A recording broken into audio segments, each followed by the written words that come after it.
이른바 빅스텝의 후폭풍이 거셉니다. 대출자들 이자 부담이 특히 걱정이죠. 금융당국이 부담을 줄여줄 대책을 내놨습니다. 변동금리 대출로 집을 산 사람은 연 4%대 고정금리로 바꿔주고 대출금이 밀린 소상공인은 깎아준다고 합니다. 정원석 기자입니다. 변동금리로 주택담보대출을 받은 사람은 9월부터 고정금리로 갈아탈 수 있습니다. 정부가 45조 원을 지원하는 안심전환대출이 나오기 때문입니다. 대출금리를 몇 년간 연 4%대로 묶어둘 수 있는 게 장점입니다. 출시 첫 해인 올해는 집값이 4억 원 이하, 소득이 연 7천만 원 이하만 대상입니다. 집값 기준을 고려하면 수도권보단 지방에서 신청자가 많을 것으로 보입니다. 다만 내년부턴 소득 제한 없이 집값이 9억 원 이하인 경우도 신청할 수 있습니다. 7월 달에 그 보금자리론 금리가 한 4.6%에서 4.8% 정도가 되기 때문에 이번에 그 우대 시스템을 도입해서 30bp를 감해주고 더구나 저소득 청년 중에는 10bp를 추가로 하게 되면 실질적으로 4%대 초반이 될 걸로 예상합니다.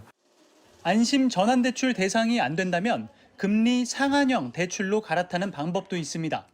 1년에 올릴 수 있는 금리 한도를 0.45에서 0.75%포인트, 5년간 2%포인트로 제한한 상품입니다.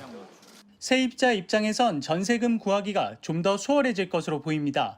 전세대출 보증 한도가 1인당 2억 원에서 4억 원으로 늘기 때문입니다. 코로나로 2년 넘게 만기를 미뤘던 소상공인 대출은 어떻게 될까? 일단 정부 차원에선 9월 돌아오는 만기를 더 연장하지 않지만 소상공인이 원하면 자율적으로 은행들이 만기를 연장해 줄 것으로 보입니다. 대출금이 밀려 이자도 제대로 못 내고 있는 상황이라면 빚 부담을 줄일 수 있습니다. 정부가 30조 원을 들여 마련하는 새출발 기금에 채무 조정을 신청하면 됩니다. 석 달 이상 밀린 대출은 원금의 60에서 90%를 감면받은 뒤 나머지는 10년에서 20년에 걸쳐 나눠 갚을 수 있습니다.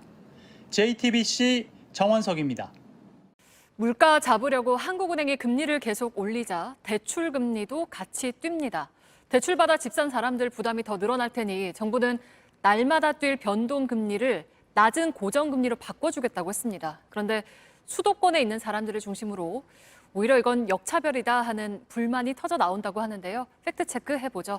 자, 이지은 기자, 우선 정부가 발표한 내용이 정확히 어떤 거였죠? 네, 안심 전환 대출이라는 건데요. 이 신청 기준을 보겠습니다. 주택가격이 4억 원 이하에 부부 합산 연소득이 7천만 원 이하인 이들이 신청할 수 있습니다. 예로 설명을 해드리겠습니다.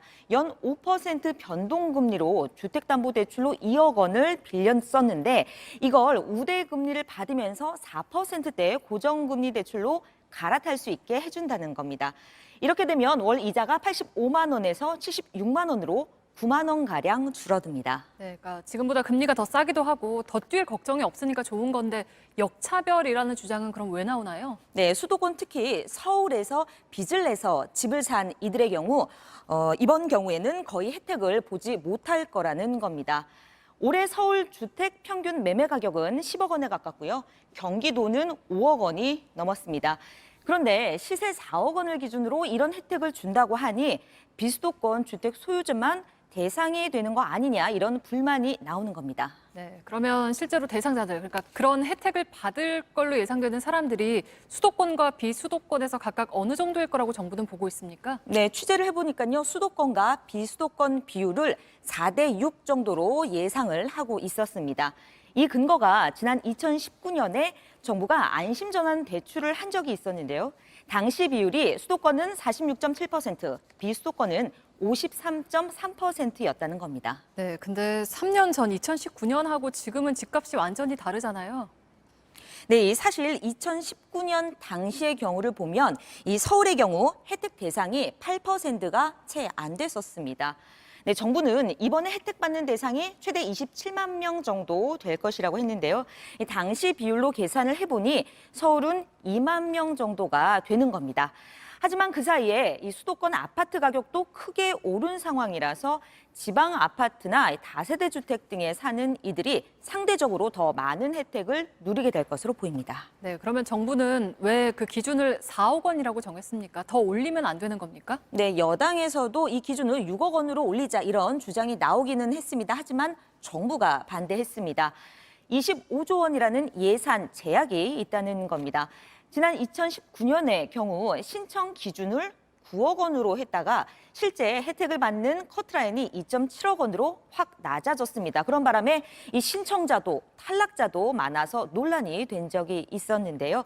그때처럼 희망 고문이 될 수 있다고 했습니다. 네, 그러니까 주택담보대출을 가득 끌어모아서 집을 산 서울에 있는 영끌족들 입장에서는 그런 신청할 수 있는 기회조차 없는 거니까 상대적으로 좀 박탈감이 더 크겠네요. 네. 그러니까 이런 걸 좀 두루 감안한 더 적정한 기준이 나올지 봐야겠습니다.